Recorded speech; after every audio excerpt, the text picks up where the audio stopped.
तो हमारा मेन जो टॉपिक है जिसका आज तीसरा लेक्चर है वो है measure of dispersion. Measure of dispersion के अंदर तीसरा जो मेजर है वो है मीन डेविएशन। तो what is mean deviation? The arithmetic mean after absolute deviation of observation taken from mean, median और इज कॉल्ड मीन डेविएशन। यानी हमने डेविएशन फाइंड करनी है अर्थमेटिक मीन से, मीडियन से या मॉड से। तो इसका फार्मूला है, first of all mean deviation की बात करते हैं कि deviation from arithmetic mean, mean deviation is equal to summation into x minus x bar by summation f for ungroup data. यानी जब आपके पास डेटा अनग्रुप हो तो उसके लिए हम ये फार्मूला यूज करते हैं। दूसरा है, अगर डेटा ग्रुप हो, ग्रुप की शक्ल में हो, क्लासिफाइड डेटा हो, तो mean deviation is equal to summation f into x minus x bar by summation f। इसी तरह डेविएशन फ्रॉम मीडियन के लिए फार्मूला यूज करते हैं x minus median bye summation f for ungroup data and for group data f into summation f into x minus median bye summation f। और इसी तरह जब हम बात करते हैं मॉड की तो summation into x minus mod bye summation f। और जब ग्रुप डेटा की बात करते हैं for mod summation f into x minus mod bye summation f for group data. अब हम आते हैं जो हमने देखा कि मीन डेविएशन जो है इसको हम कैसे कैलकुलेट करते हैं, फार्मूला में वैल्यूज को कैसे पुट करते हैं। तो यहाँ पर हम एक एग्जांपल लेते हैं। एग्जांपल ये है कि एक क्वेश्चन है, इस क्वेश्चन में हमें क्लासेस दी हुई हैं 118 टू 126, 127 टू 139, यानी 9 के इंटरवल से हमें क्लास दी हुई है और इसके साथ इसकी फ्रीक्वेंसी भी दी हुई है 3, 5, 9, 12, 5, 4, 2। सबसे पहले फर्स्ट ऑफ ऑल हम कैलकुलेट करते हैं डेविएशन फ्रॉम अर्थमेटिक मीन, यानी मीन डेविएशन। तो इसके लिए जो फार्मूला है वो हमने mean deviation equal to summation f into x minus x bar by summation f। तो इसमें हम देखते हैं कि सबसे पहली चीज जो हमें रिक्वायर्ड है वो है, अब सबसे पहले सम करते हैं फ्रीक्वेंसीज का, समेशन f करते हैं तो टोटल को आप कैलकुलेट करेंगे तो ये आएगा 40। समेशन f जो है दैट इज 40। अब हमने फाइंड करना है x तो हमारे पास है ही नहीं है, हमें तो क्लास दी हुई है, लिमिट्स दी हुई है, तो हमने इसका मिडपॉइंट निकालना है, यानी lower limit plus upper limit divided by 2। जब करेंगे तो करेगा 122, इसी तरह 127 प्लस 135 बाय 2 करेंगे तो 131। सब क्लास का 140, 159, 9 का इंटरवल आप डायरेक्ट लेते जाए तो आपको पता है क्लास का 9 है तो 9 के साथ 131 प्लस 9 140 प्लस 9 159 प्लस 9 158। कैलकुलेट करके आप देख लें तो इसका यही आंसर आएगा। यानी इस तरह हमने मिड पॉइंट x को फाइंड कर लिया। अब हम आते हैं कि हमें क्या चाहिए थी अर्थमेटिक मीन। तो अर्थमेटिक मीन में जो है समेशन f(x) चाहिए। तो हम क्या करते हैं, फ्रीक्वेंसी को f को x के साथ मल्टीप्लाई करते हैं तो f(x) आ जाता है। 3 को 122 के साथ मल्टीप्लाई करेंगे 366, 5 multiply by 131 that is 155, 9 multiply by 140 is equal to 1260 and 12 multiply by 149 जो 11788 बने। इसी तरह 5 with 158 that is 790 and 4 with 167 668, 2 with 176 352। आखिर में हम सब को सम करते हैं तो समेशन f(x) आएगा 5379। अब इसी वैल्यू को हम पुट करते हैं अर्थमेटिक मीन के फार्मूले में, यानी समेशन f(x) जो है 5379 बाय समेशन f जो है 140। इस पे हम इसको तकसीम कर देते हैं, डिवाइड कर देते हैं तो हमारा आंसर आता है, अर्थमेटिक मीन आता है 134.47।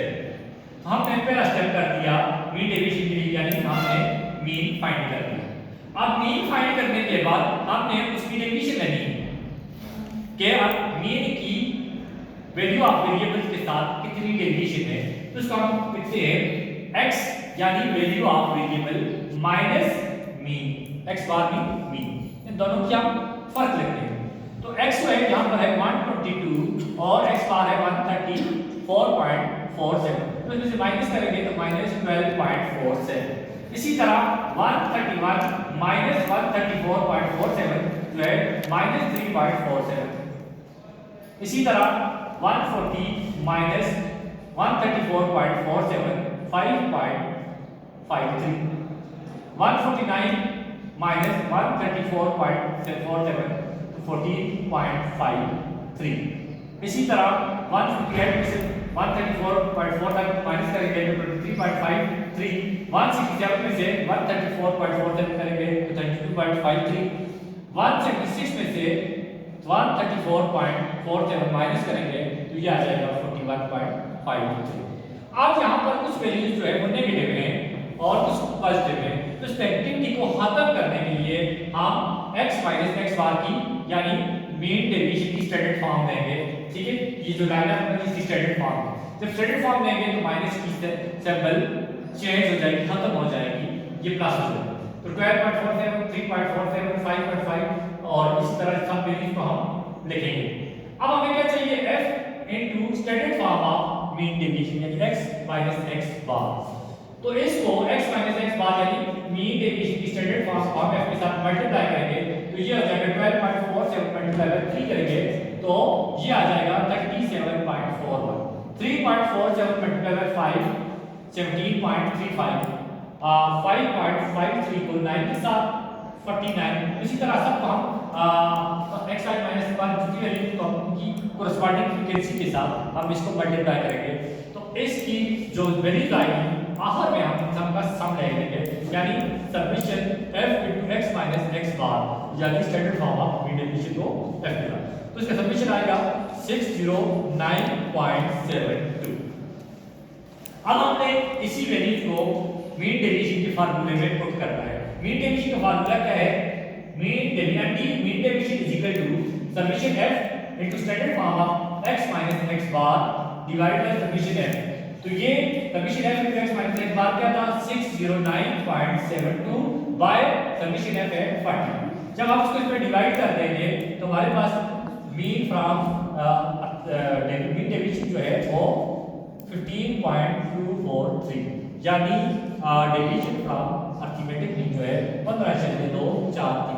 ये फर्स्ट जो है हमने कैलकुलेट कर लिया, फर्स्ट पार्ट कैलकुलेट। अब हमने क्या फाइंड करना है? Deviation from median. Deviation mean from median के लिए सबसे पहले जो स्टेप है वो है हमने मीडियन को फाइंड करना है। पहले हमने क्या करना है? मीडियन को फाइंड करना है। अब मीडियन को फाइंड करने के लिए वही तरीका है कि median is equal to n by 2। Median है 40 डिवाइडेड बाय 2। जब 40 सब्मिशन f को n कहा जाता है, n जो होता है ना n ग्रुप डेटा में सब्मिशन f को ही कहते हैं, तो n यहां पर लिखना है जी 40 बाय 2 इस समय हमने इसको डिवाइड करना है। जब इसके दो हिस्से किए तो आंसर है 20। अब हमने ये देखना है कि ये 20 मीडियन जो आ रहा है ये कौन सी क्लास में लाइन करता है। इसके लिए हम एक एक्स्ट्रा कॉलम बनाएंगे, ठीक है, जिसको आप कहते हैं कम्युलेटिव फ्रीक्वेंसी। कम्युलेटिव फ्रीक्वेंसी आपने निकाली 3 plus 5 8 plus 9 17 plus 12 29 plus 5 34 plus 4 38 plus 2 40। अब आपने मीडियन को देखना है कि जो 20 हमारा आंसर आ रहा है ये कौन सी क्लास में लाइन करता है, कौन सी क्लास की कम्युलेटिव फ्रीक्वेंसी। तो कम्युलेटिव फ्रीक्वेंसी देखते हैं 3 में भी लाइन नहीं कर रहा, 8 में भी नहीं कर रहा, 17 में भी नहीं कर रहा और 29 में कर रहा। 20 जो है ये 29 की क्लास में लाइन कर रहा है। इसका मतलब है ये जो क्लास मैंने सर्कल की है ये मॉडल क्लास है for median, model class for median है। अब यहाँ पर हम फार्मूला करते हैं, तो फार्मूला क्या है कि median is equal to L plus H over F into n by 2 minus c। अब यहाँ पर L से मुराद lower limit of modal class, क्योंकि मॉडल क्लास की लोअर लिमिट है 145 प्लस H क्लास इंटरवल जो 145 और 153 इंक्लूडिंग 145 है 45 है, तो ये हो जाएगा 9, इंटरवल आता है 9, तो 9 बाय F का मतलब है frequency of modal class that is 12। तो इसको 12 इनटू n हमारे पास कितना था 40 बाय 2 माइनस c जो है c कहते हैं cumulative frequency of preceding class of modal class से पिछली क्लास की जो कम्युलेटिव फ्रीक्वेंसी है दैट इज 17। तो तो -17 हो जाएगा। जब हम इसको मजीद अगला स्टेप करते हैं कि डिवाइड करते हैं तो 145 प्लस 9 को करके डिवाइड करेंगे तो ये आ जाएगा 0.75 इनटू 40/2 20 - 70। मजीद सॉल्व करते हैं, आगे जाते हैं 145 प्लस 0.75 को अंदर आ जाता है 3 के साथ मल्टीप्लाई करेंगे तो ये हो जाएगा 2.25 और इसको 144 5 के साथ प्लस करेंगे तो आंसर हमारा आएगा 147.25 दैट इज मीडियन। ये मीडियन का आंसर है। हमने मीडियन फाइंड कर लिया। अब मीडियन फाइंड करने के बाद हमने नेक्स्ट स्टेप ये करना है कि मीडियन को उसके साथ मीडियन को क्या करना है कि मीडियन को हमने उसकी डेविएशन फाइंड करनी है। उसके मीडियन जो है वो एक्चुअल ऑब्जर्वेशन से वैल्यूज ऑफ वेरिएबल से कितना फार अवे है तो ये चीज हम मालूम करते हैं यानी x माइनस मीडियन। तो x की वैल्यू थी हमारे पास 122 माइनस मीडियन फाइंड हुआ 147.25 जब ये किया तो -25.25। इसी तरह 131 माइनस 147.25 किया तो -60.25। इसी तरह 140 माइनस 147.25 -7.25। इसी तरह 149 माइनस 147.25 किया तो 1.79। 99 के इंटरवल रखते जाएंगे तो 10.75 19.75 28.75 इसी तरह आप करते जाएंगे तो खुद ये वैल्यू फाइंड होती जाएगी। अब यहाँ पर देखिए कुछ वैल्यू जो है वो नेगेटिव है और कुछ पॉजिटिव है। नेगेटिविटी को खत्म करने के लिए हम स्टैंडर्ड फॉर्म लेते हैं। मीडियन डेविएशन की स्टैंडर्ड फॉर्म दी, जब स्टैंडर्ड फॉर्म मिलाते हैं तो ये -7 खत्म हो जाती है। 25.25 16.25 7.25 1.75 10.75 19.75 28.75। अब हमने इसको f के साथ मल्टीप्लाई करना है। स्टैंडर्ड फॉर्म जो है मीडियन डेविएशन की उसको हमने f के साथ मल्टीप्लाई करना है। f * x - median standard form में तो इसको आपने 25.25 को आपने मल्टीप्लाई करना है 3 के साथ। 3 के साथ जब मल्टीप्लाई करेंगे तो 75.75 16.25 को 5 के साथ 81. इस सब को हम जब मल्टीप्लाई करेंगे तो ये वैल्यूज आएगी। लास्ट में हम इन वैल्यूज को आपस में ऐड कर देंगे यानी 43.4 33.5 इसकी वैल्यू आ जाएगी और इसको हमने डिवाइड करना है समीशन f पे तो ये हमारा आंसर आ जाएगा